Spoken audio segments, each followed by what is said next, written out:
আসসালামু আলাইকুম। সুপ্রিয় শিক্ষার্থীবৃন্দ, জাহিদস লার্নিং হাবের পক্ষ থেকে তোমাদের সবাইকে স্বাগতম।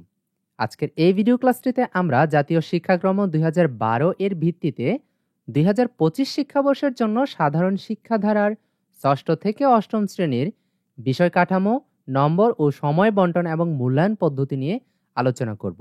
আজকের এই ভিডিও ক্লাসটির মাধ্যমে তোমরা ২০২৫ শিক্ষাবর্ষের জন্য প্রতিটি সাবজেক্টের জন্য কত নম্বর করে পাচ্ছ এবং কত নম্বরে পরীক্ষা অনুষ্ঠিত হতে যাবে এই একটি নোটিশ আমরা তোমাদের সাথে শেয়ার করব। সম্পূর্ণ ভিডিও ক্লাসটি মনোযোগ সহকারে দেখার চেষ্টা করো এবং এই ভিডিও ক্লাসটি তোমার বন্ধুদের সাথে শেয়ার করে তাকেও এই সিলেবাসের সম্পর্কে জানাতে পারো।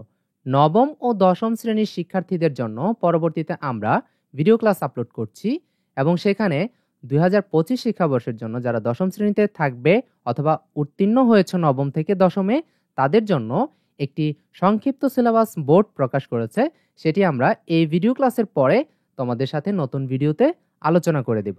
তাই নবম এবং দশম শ্রেণীর শিক্ষার্থীবৃন্দরা তোমরা পরবর্তী ভিডিও ক্লাসটি দেখবে।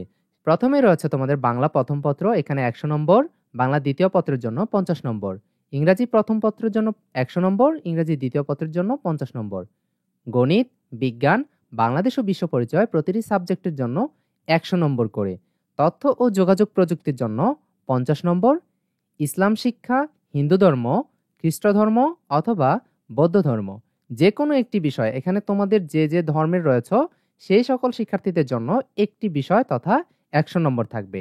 এখানে শিক্ষার্থীরা তোমরা একটি জিনিস খেয়াল করবে যে ২০১২ এর কারিকুলাম তথা ২০২২ শিক্ষাবর্ষ পর্যন্ত আমরা যে কারিকুলামটি দেখেছিলাম সেখানে কিন্তু শারীরিক শিক্ষা, স্বাস্থ্য, কর্ম জীবনমুখী শিক্ষা, কৃষি শিক্ষা, গার্হস্থ্য বিজ্ঞান, চারু কারুকলা, সঙ্গীত ইত্যাদি সাবজেক্টগুলো আলাদা আলাদা ৫০ মার্কের ছিল। কিন্তু ২০২৫ শিক্ষাবর্ষে এসে সেটি যে কোনো একটি সাবজেক্টে রূপান্তরিত হয়ে গেছে। অর্থাৎ তোমরা চাইলে শারীরিক শিক্ষা ও স্বাস্থ্য অথবা কর্ম ও জীবনমুখী শিক্ষা অথবা কৃষি অথবা গার্হস্থ্য বিজ্ঞান অথবা চারু কারুকলা অথবা সঙ্গীত কিংবা আরবি অথবা সংস্কৃত অথবা পালি যে কোনো একটি সাবজেক্টে পরীক্ষা দিতে পারবে। সেখানে কিন্তু তোমরা ৫০ নম্বর পেয়ে যাচ্ছ। এখন কথা হলো তোমাদের কত নম্বরে পরীক্ষা অনুষ্ঠিত হবে এই পুরো কার্যক্রমের ভিত্তিতে। দেখো শিক্ষার্থীবৃন্দ, তোমাদের কিন্তু এখন ৮০০ নম্বরে পরীক্ষা অনুষ্ঠিত হতে যাচ্ছে, যেখানে পূর্বের সিলেবাস অনুসারে ৯০০ নম্বরে পরীক্ষা অনুষ্ঠিত হওয়ার সম্ভাবনা ছিল। এখন তোমাদেরকে একটি বিষয় জানিয়ে রাখি, ১০ নম্বরে যে অপশনগুলো দেখতে পেলে সেখানে শারীরিক শিক্ষা ও স্বাস্থ্য, কর্ম ও জীবনমুখী শিক্ষা কিংবা কৃষি, গার্হস্থ্য বিজ্ঞান অথবা চারু কারুকলা কিংবা সঙ্গীত যে কোনো একটি সাবজেক্টে তোমাদেরকে ধারাবাহিকভাবে মূল্যায়ন করা হবে। কোর্স ওয়ার্ক ভিত্তিক মূল্যায়ন হবে। তোমাদের শ্রেণীর কাজ থাকবে অনুসন্ধানমূলক বা ব্যবহারিক কাজ কিংবা প্রজেক্ট অথবা অ্যাসাইনমেন্ট আকারে এবং শ্রেণী অভিক্ষা এগুলোর মাধ্যমে তোমাদের কিন্তু মূল্যায়ন করা হবে।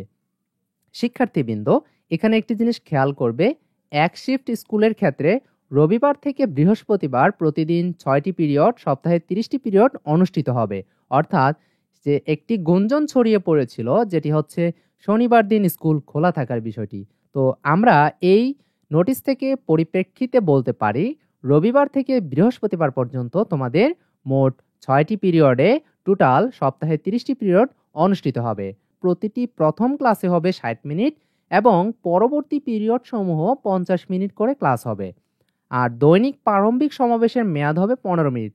অর্থাৎ তোমাদের কিন্তু প্রতিদিন সমাবেশ, যেটি পিটি আকারে নামে পরিচিত, সেটি হবে ১৫ মিনিট যাবত। টিফিনের বিরতি থাকবে ৩৫ মিনিট। এখানে মোট সময় চলে যাবে ৬ ঘন্টা। আর ২ শিফট স্কুলের ক্ষেত্রে রবিবার থেকে বৃহস্পতিবার প্রতিদিন ৬টি পিরিয়ড, সপ্তাহে ৩০টি পিরিয়ড অনুষ্ঠিত হবে। প্রথম পিরিয়ডের ব্যাপ্তি হবে ৪৫ মিনিট এবং পরবর্তী পিরিয়ড সমূহ ৪০ মিনিট, যেটি আমরা প্রথমেই বলেছিলাম। আর দৈনিক প্রারম্ভিক সমাবেশের মেয়াদ হবে ১০ মিনিট, টিফিনের বিরতি থাকবে ১৫ মিনিট। আর প্রতি শিফটের জন্য মোট সময় হবে ৪ ঘন্টা ৩০ মিনিট করে।